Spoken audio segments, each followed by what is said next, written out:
திமுகவை வீழ்த்துவதற்காக மட்டும் போராடவில்லை, பெரியார் அம்பேத்கர் பேசிய அரசியலையும் சேர்த்து வீழ்த்துவதற்காக போராடி கொண்டிருக்கிறீர்கள்.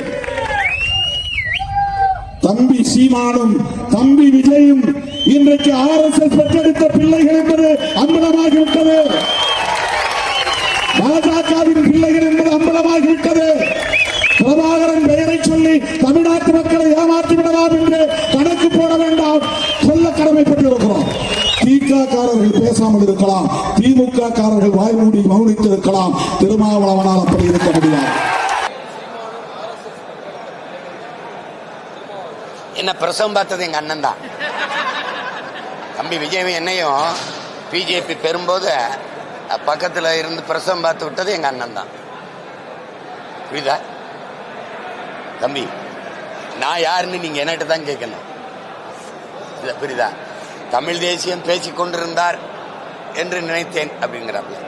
காலங்காலமா அவர் என்னை போலி தமிழ் தேசியவாதின்னு தான் பேசிட்டு இருந்தாங்க. நாங்கள் கூட எங்களை போலி தமிழ் தேசியவாதிகள் என்று கூலி திராவிடர்கள் கூவி திரிகிறார்கள்னு பேசினேன்.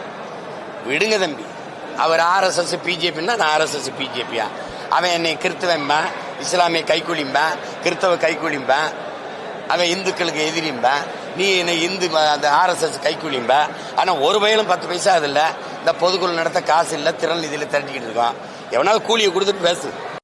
என்னப்பா கூலின்றது? அதை விடுங்க, அண்ணன் தானே பேசுறாரு, பேசிட்டு போறாரு. பிளே ஸ்டோர் மற்றும் ஆப் ஸ்டோரில் இருந்து பாலிமர் செயலியை QR கோடு மூலம் பதிவிறக்கம் செய்யுங்கள். செய்திகளை உடனுக்குடன் பெறுங்கள்.